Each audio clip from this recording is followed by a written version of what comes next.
Today we're looking at Nikon's D7100, Nikon's update to the D7000. The camera has a number of changes from the D7000, such as the sensor, the AF module, the LCD screen and also the video. And Nikon has also, somewhat controversially, taken the anti-aliasing filter out of the camera. So is this good? We'll see. The D7100 sports a 24.1 megapixel sensor, which is similar to the D5200 sensor. It gives it a standard ISO range of ISO 100 to 6400, and this can be expanded to 25600 equivalent for when you're shooting in particularly low light.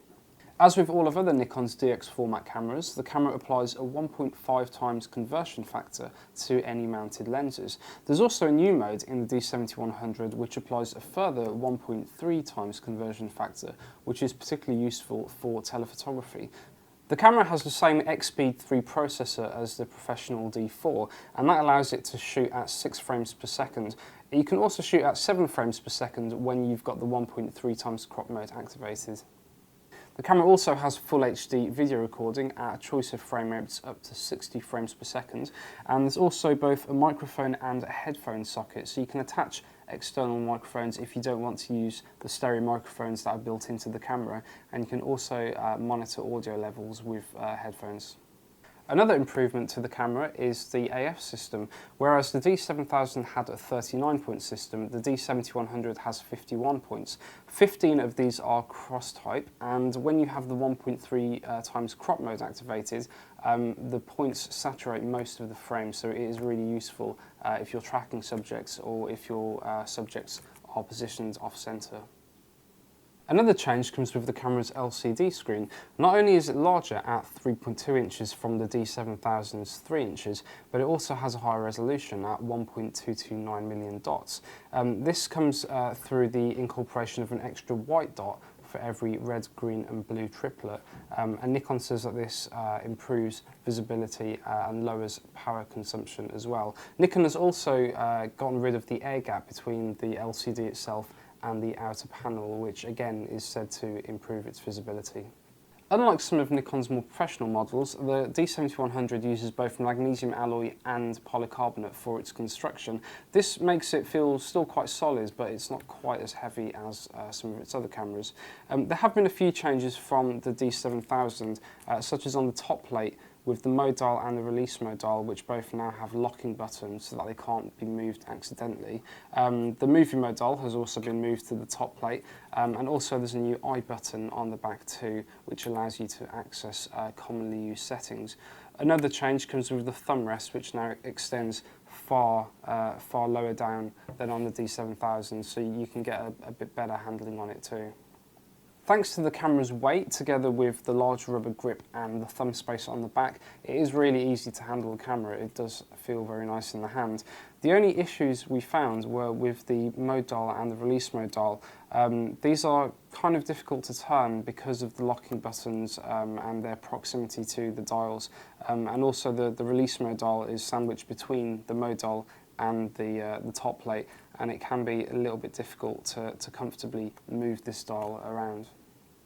The camera's LCD screen is one of the first things to make an impression, not necessarily because of its clarity, even though this is very good, just because of the contrast and because of the viewing angle. You can really tell that there is no air gap between the outer panel and the LCD itself, and even from here I can read what's on the menu itself. The camera's viewfinder is also really nice to use. It's clear and it's big, but it's not so big that you have to look around the viewfinder just to see the whole scene.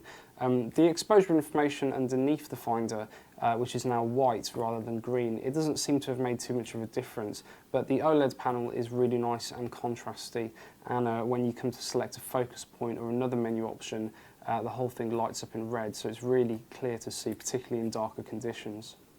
The camera is really responsive in use too. As soon as you turn the camera on, it's ready to start shooting, and there's no shutter lag too once focus has been confirmed. When you're changing items in the menu as well, there's no lag or delay at all. It's only sometimes when you capture a couple of images in quick succession that it takes a while for them to pop up on the LCD screen. The camera's 6 frames per second burst mode has a burst depth of around 6 when you're capturing on the highest quality RAW settings. Now this isn't massively impressive, so if you want to be shooting in a continuous burst, you might want to look at using JPEG only. As has been the case with previous Nikon DSLRs, the D7100's tendency is to produce accurate lifelike colours, with the auto white balance system rarely making any errors of judgment. Only when the scene contains very little colour detail does the camera very occasionally produce a slightly colder result than you expect. As we might expect with a camera that doesn't have an anti-aliasing filter, the resolution is consistently high across the range. Even at the equivalent sensitivity setting of 25-600, there's still plenty of detail showing, even though there is a bit more noise here too. In fact, noise is the main concern of the camera, whether it's because of the fact that it's such a saturated sensor, or because of the lack of the anti-aliasing filter, which makes the noise appear perhaps a bit more crisper. You do notice this sooner than expected in the sensitivity range. The D7100 is probably one of the most complete DSLRs that we've seen to date. It's got a high resolution sensor, a reasonably fast burst rate and all the control you really need. The only issues are with the slight slowdown when it comes to playing back a number of images and with the image noise and some aliasing artifacts too. Overall though, it's a competent camera and a good step up from entry-level Nikon DSLRs.